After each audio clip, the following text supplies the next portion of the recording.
Interesting.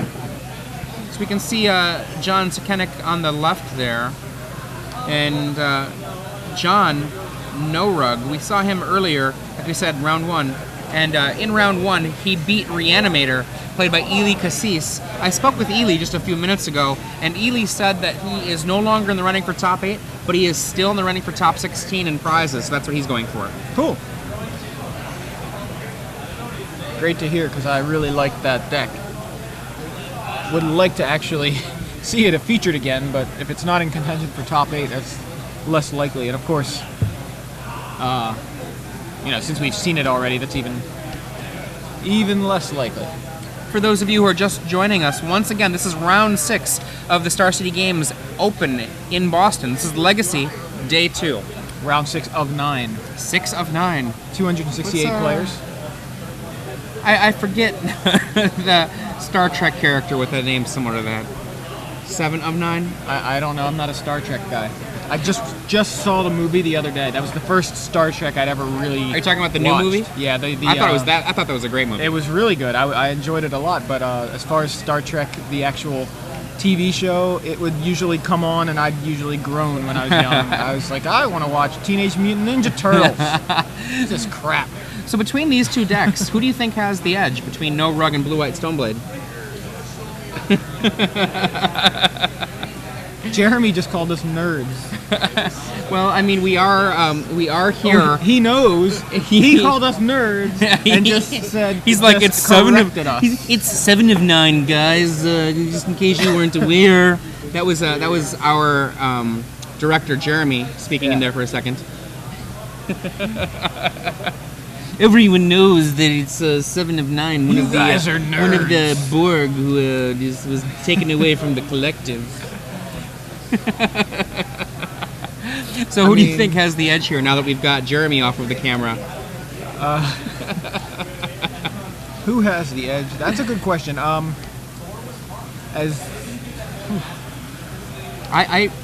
mean, I'm looking at this. I see Force of Will, Mental Misstep, Spell Snare, lots of counter magic. Spell Starter Spray is probably going to be very powerful. Vendilion Click. Yeah, there's a lot of counter magic, and some of it comes on the back of 1/1s who can pick up a Batter Skull, ride a Batter Skull. What do you do with a Batter Skull? Whatever you do with it, you batter. Oh my God. Well, I think that one of the things we can look to for our decision about who might have the edge here is the player with 3 more cards than their opponent. Scott right now is mulliganing down to 4 cards.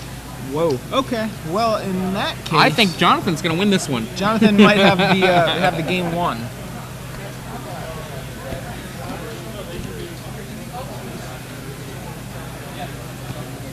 Let's face it, we're all nerds, Jeremy.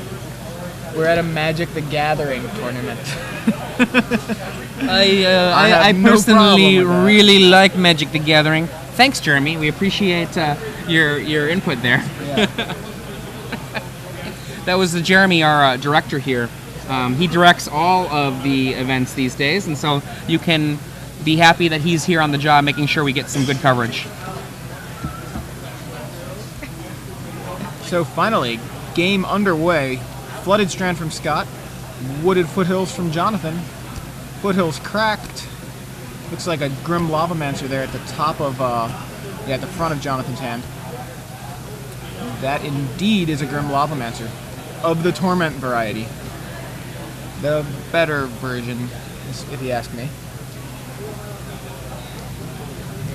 And it resolves. I believe it resolves. Either way, Scott is cracking the Flooded Strand. Grim Lavamancer is such a kick to the teeth on somebody that's already lying on the ground. Yeah. I'm not sure. This may not be resolved. It's a possibility that he has a misstep and is deciding to pay the mana for it.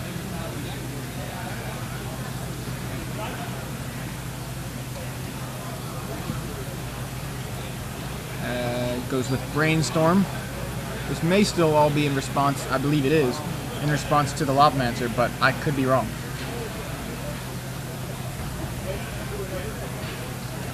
Unfortunately, there's no zone, no physical place for the stack to sit other than the table. So sometimes it just looks like the Lavamancer's actually resolved when it hasn't.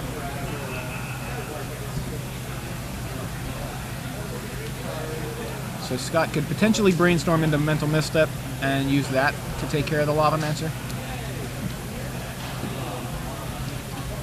Also could potentially just brainstorm into something like Swords to Plowshares. He does have 4 of those in the deck. One of the things about this matchup is the Swords to Plowshares basically acts very much like a counterspell for much of the deck in terms of the way it interacts with Jonathan's creature-based deck. So it looks to me like that was actually a main phase brainstorm, and he plays a Wasteland and passes back to Jonathan. So the Lavamancer did indeed resolve, and now it's going to come battle. In for 1.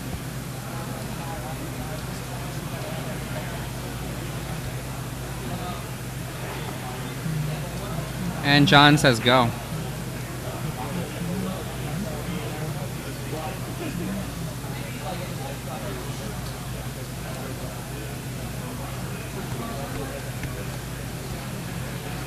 John fetches with the Wooded Foothills.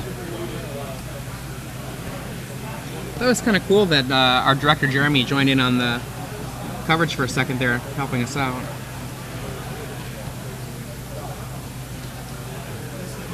Jeremy's always welcome to jump into the coverage. Oh my god, anytime, anytime. I'm kind of afraid of him. Did you see what he was doing with the nunchucks earlier? I know, well, you see what he did to Glenn Jones earlier.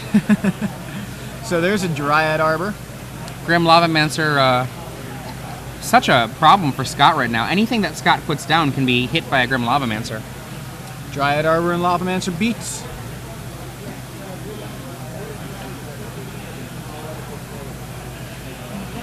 And a second Dryad Arbor added to the board for Jonathan.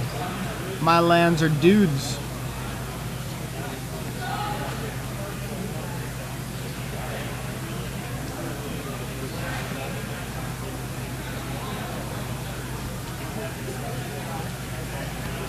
Tropical Island. Tap 4. Natural Order. Sacrifice a Dryad Arbor. Force of Will from Scott. Removing Vendilion Click. Jonathan, do you have a way to protect your spell? Yes, he does. Force discarding a Fire Ice. Amusingly, force click. There we go. Wow. Yeah, force removing another Vendilion Click. That's 4 cards going away for both sides of the table. Dryad Arbor, Natural Order, Force Fire Ice from John, and Force Click from Scott. But it seems to be Scott's kept himself in the game. There will be no Natural Order. At least that Natural Order didn't resolve. And in the meantime, Lavamancer, Dryad Arbor beats continue.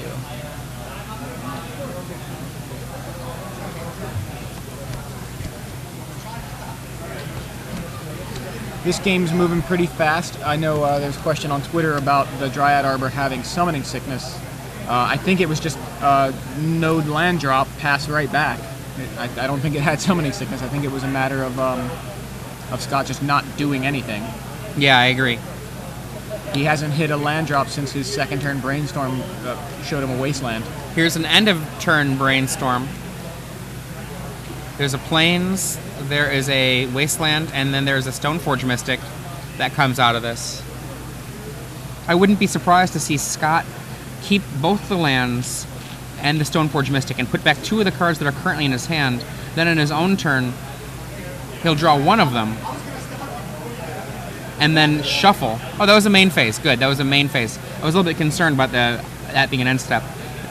And here it comes, Stoneforge Mystic. Does that resolve? I think we're going to see a Daze. Daze, hardcast.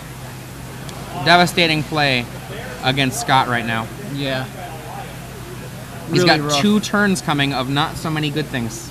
Trying to get back into the game here and just not able to do it, even when he has Stoneforge available. Oh, mental misstep on the Brainstorm from Jonathan.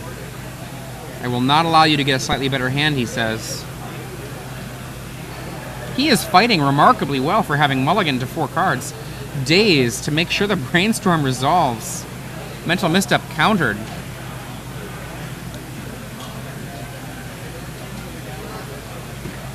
It looks like that was land, and an undetermined spell.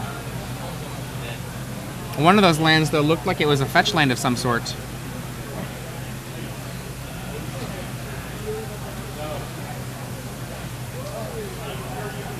I see a Tarmogoyf in his hand.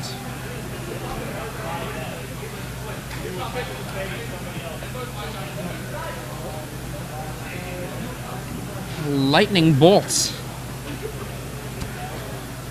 Yeah, really on the back foot. Land. Attack. Go. Scott with now just... Oh, there's a second Wasteland. Wasteland is actually very good here. It can turn off the Grim Lavamancer potentially. Waste. In comes the red source. 2 cards go away. 2 damage to Scott. Scott almost dead here. Second Wasteland hitting the Dryad Arbor. Right, I was going to say he better hit the Dryad Arbor or else he just dies. I think he's going to 2. Fetch land. Shoot you, you're dead. Ah, there you go. Well, Scott did put up a valiant effort there in game 1 after mulliganing to 4. That was shocking to me, actually, that he was able to do so much work based on so little resources.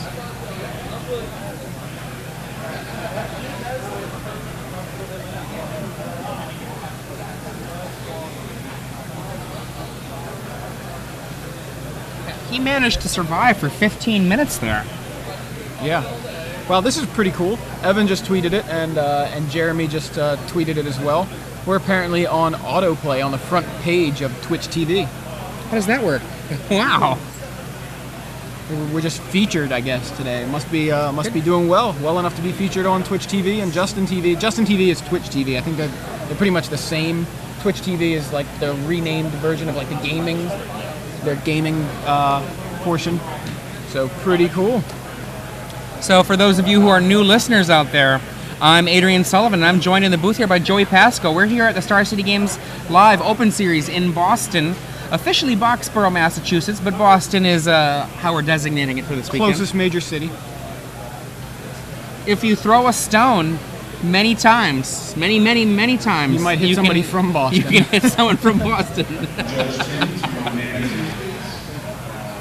You'll probably hit a Patriots fan. That's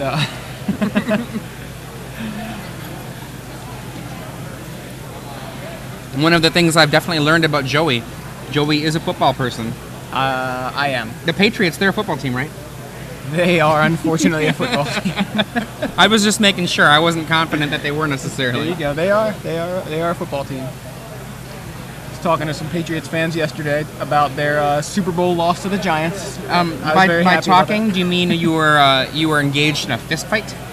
No, I was talking. Yeah, I think it was this morning. One of the things that's really interesting about the Star City Games Live coverage crew, nearly everyone in the Star City Games Live crew is a pugilist. Glenn Jones, he likes to get together and throw some fisticuffs about. Yeah. We already know Jeremy is a ninja. Jeremy the ninja, yeah. You're quite a pugnacious fellow yourself. Well, you know, I'm not as your friends are. I got hit upside the head by Jeremy earlier with one of his weapons, so we get to the sideboarding portion of the game, and I'm going to be willing to bet that you're going to see Umezawa's Jite being brought in from the board by Scott Hinojosa. I'm not quite sure how to pronounce his name.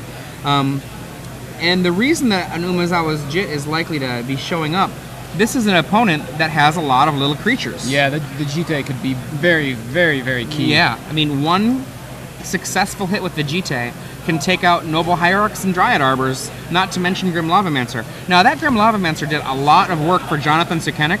That's his only one in the main deck. No way to search for it. Just has to draw it. I think that Lavamancer may have knocked about half of Scott's life total down. Sideboard-wise, for John Sukenik, he already saw Stoneforge Mystic, So Ancient Grudge is a very reasonable card to bring in.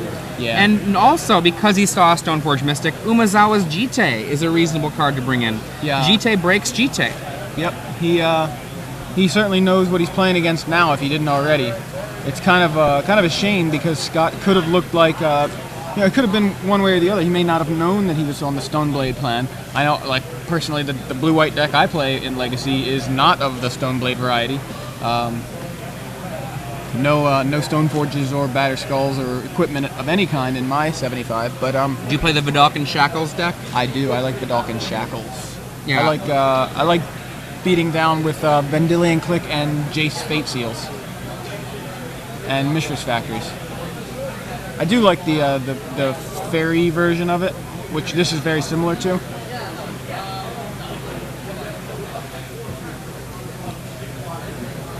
But anyway, by playing that Stoneforge Mystic, which didn't even do anything but draw out a Daze, Jonathan is probably very aware of Scott's major strategy, Plan A, and able to sideboard effectively against it, or more effectively.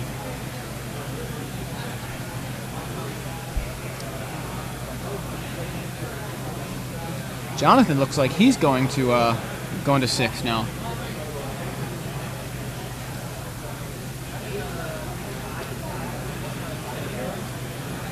A lot of mulligans happening in this match. Mostly, though, on Scott's side. So this is round 6 of 9. Wow, today is going by really fast. Just 3 more rounds after this. Have you heard much about Edgar Flores? I know... Edgar Flores, I saw him earlier. He did not seem particularly in a good mood. I don't know where that puts him in the standings, but he seemed a little bit, I'll say, rough around the edges. Okay. I know I keep seeing him running around, but I don't know his record at the moment.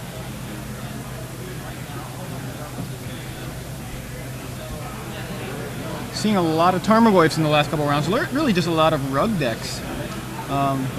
And we talked yesterday about a possibility, and I'm not saying that it's a good possibility, but the off chance the Tarmogoyfs show up in Innistrad block. I hope not. Well, why do you hope? Do you really think it's too strong? Well, just to quickly answer the thought about Edgar Flores, as of the beginning of this round, he was at table 11, which means he was probably at 5-1, and okay. maybe, or not 5-1, 4-1. So maybe if he was upset, it was because of the end one. And we got the match starting. I'll talk more about Tarmogoyf in a little bit. But we got an Ancestral Vision suspended by Scott. Wooded Foothills on the other side of the table for Jonathan Sukenik. Visions ticks down to 3 counters.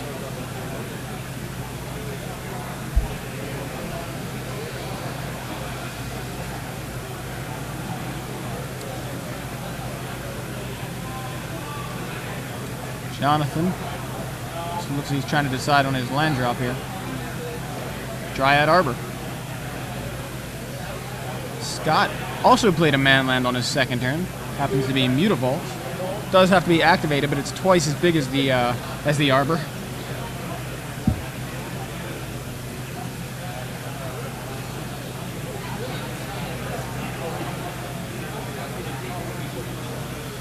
I remember when Mutavault was first printed, a lot of people said, oh, it's a bad Mishra's Factory.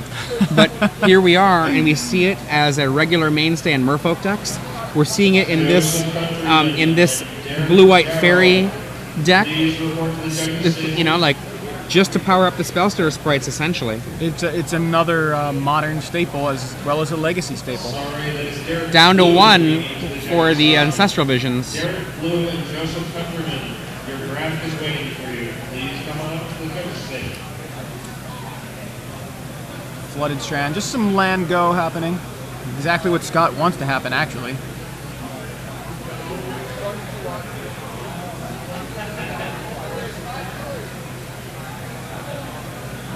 Scott going to be able to draw a bunch of cards here at the beginning of his next turn.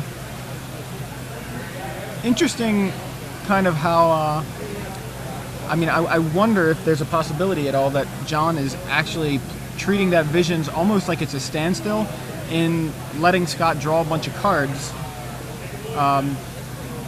you know, without doing anything, so that Scott can use up his cards. You know what I mean? Like, make it so that Scott isn't actually getting a refill of his hand, but he's just going to have to discard a bunch. It's a really good plan. A lot of people don't end up enacting properly. I mean, this is one of the reasons why actually in Time Spiral Constructed, I was not a fan of Ancestral Visions. It just was too often that even when it would go off, presuming a Teferi didn't stop it, you'd have to discard.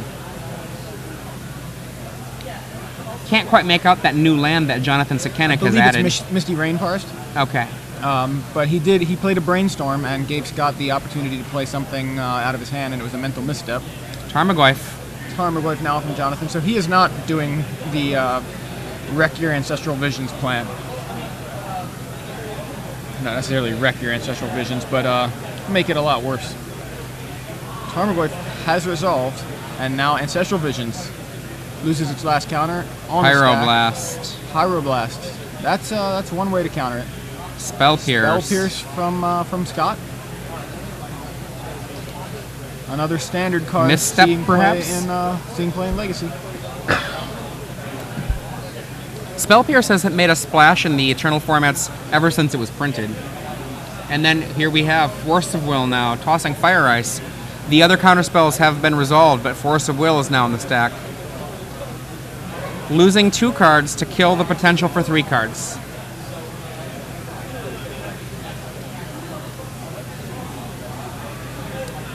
And Scott either unable or unwilling to fight further over that. I think we're going to see a Sword of Feast and Famine on the table. Fetches a... it's going to be a shortcut to do both of them. He gets a go-ahead for Jonathan. Go ahead, do it.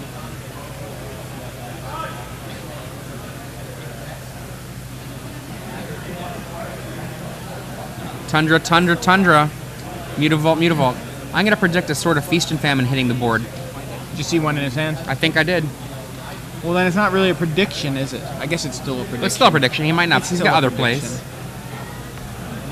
Oh, yeah, you're right. Wrath of God. Not what you predicted. True, I was wrong. Excellent, excellent card. Makes Day of Judgment feel a little sad.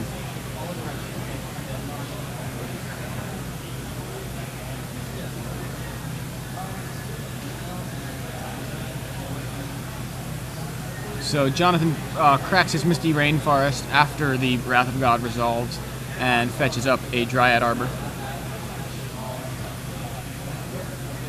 Still able to potentially go land Natural Order Progenitus right here, depending on what Scott has in his hand to fight it. But tax for 1, no such play. Grim Lavamancer. After sideboarding, he does have an extra Grim Lavamancer. There's a Jace hanging out in Scott's hand.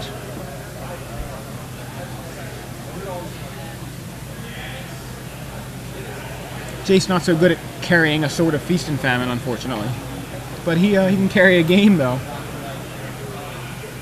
And I think we're going to see the Jace. Jace bounce Grim. Might not be bad to be Jace bounce Dryad Arbor.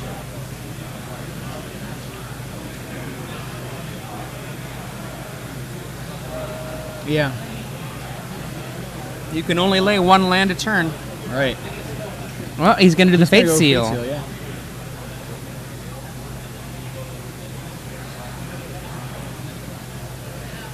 Daring the Grim Lavamancers and the Dryad Arbors to chase after it. Yeah.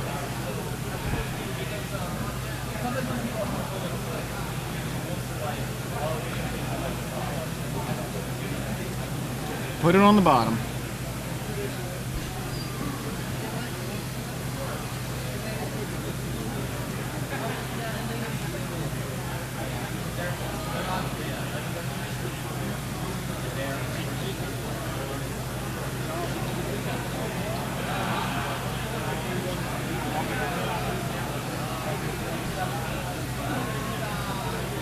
Tap 3, here comes Green Sun Zenith for 2.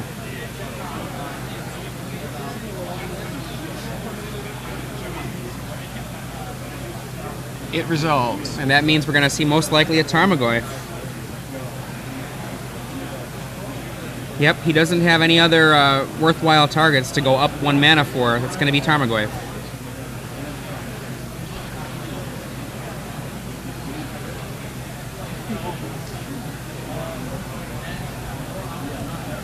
He does have the option if he really wants it. He can go down if he wants. No, and he did go down. Look. He did go down. Wow. So he spent the extra mana. Ah, there is a good reason to go spend the extra mana. Dodging Spell Snare. And that's what I was thinking. Like he was dodging something like Spell Snare or Mental Misstep. Like I thought he might be trying to get another Dryad Arbor. And in this case, it's a Noble Hierarch. But Lavamancer either I think it just attacked Jace for 2 because of the Exalted trigger.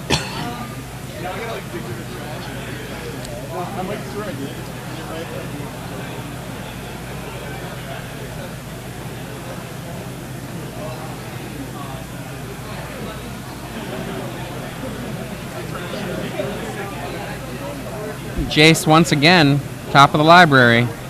That's a keep it, I think. Oh no, he didn't take his hand off it yet. Still thinking.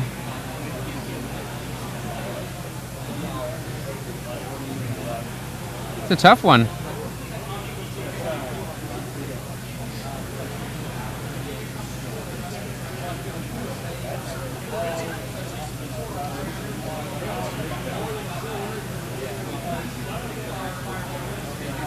And he passes back. Back to Jonathan Sukenik. Having to decide now if he wants to go after the Jace or do other work. Those Mutavaults do put a damper on the Chase the Jace situation. Chase the Jace. Minotaur. What? I don't know if I get that right. It's okay.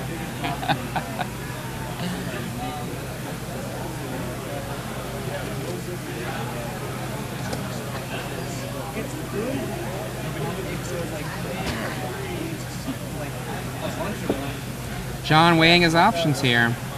And there's another Fate Seal from Jace. Back to Scott after nothing. It's at 7 counters for Jace. Time is running out.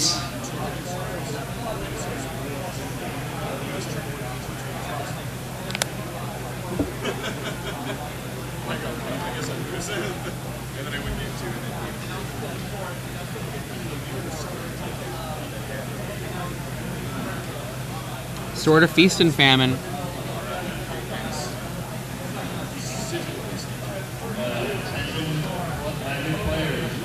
Draft open. Number 2. Your pairing. Vendilion Click. Please find your seats. The Click. Click Force of pulls a Will. Force of Will, tossing Mental Misstep. Attention players. Bravo's Pizza is here with another order. Mr. McNamara. It's a lot of hungry pizza eaters here. Yeah. This guy's got to be going nuts. He's going back and forth between Bravo's Pizza and here. Natural Order. That is a natural order. Classic natural order, one that Jamie Wakefield, happy birthday, would be proud of.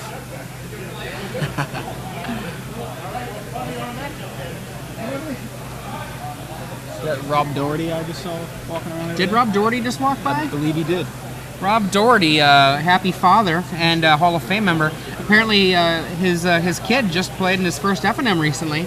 Yeah, he's in tow over there.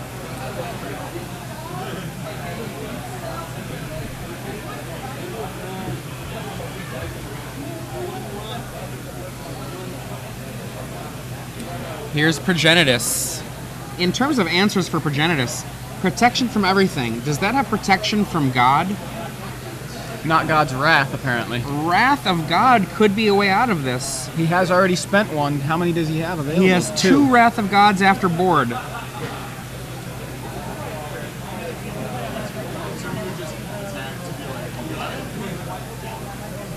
think we're going to start seeing Brainstorm Yeah. from Chase. A lot less Fate Sealing.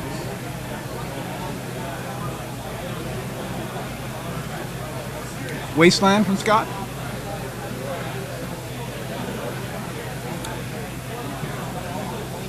Is a mutable anything? It is probably. It's a everything. thing in Magic?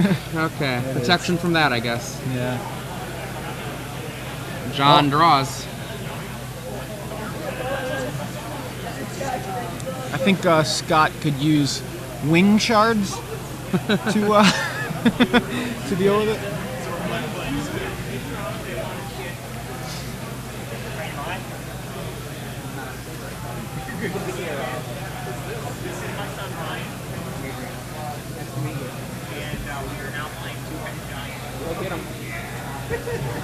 Hall of Famer Rob Doherty just stopped by the booth to say hello. His son Ryan is a new Magic player. They're about to go play some Two-Headed Giant. So if you're a fan of awesome Magic players, you can pass it on to your kids someday. This game's been around for a long time. I bet it's going to be around for a lot longer. Rob Doherty was sporting an Ascension shirt. One of the Love that game. Another Noble Hierarch for Jonathan Sukenik. I have a feeling that Scott is not long for this world. He needs another Wrath of God. Or a wing shard. Was that a Wrath of God he just drew? What, on top of... I see Force, I see Island, I see... No, I mean, just from his draw step. It might be, I see something. It may be Swords to Plowshares. It might be Swords. Swords would certainly not be anywhere near enough.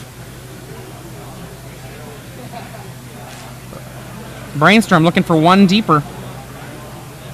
Nope. Nope. Here's the choice right there. Is that it? I think we're going to see the throwdown of the deck. The hand into the graveyard and picking it up.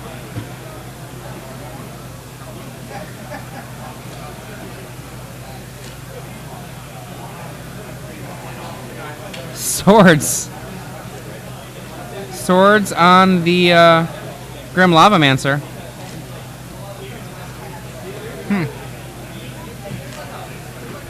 Well, I'll shoot you for 2.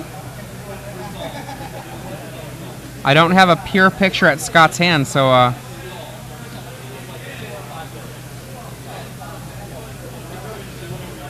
any other secrets over there, Scotty?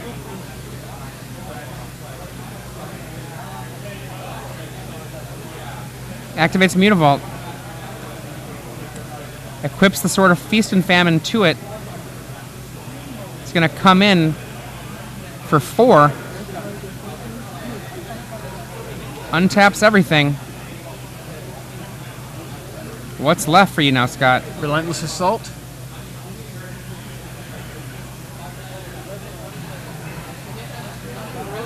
Okay, just nothing. doing a little bit of last minute monkeying around. Yeah. Trying to give John a little scare. He's got to have an answer. Why else would he be playing? And John Sukenik there with his cloak of Star City Games. He likes that. It's kind of funny. He doesn't wear the shirt as a shirt. He wears it like a cape. So Jonathan Sukenik takes the match 2-0 versus Scott Hinojosa.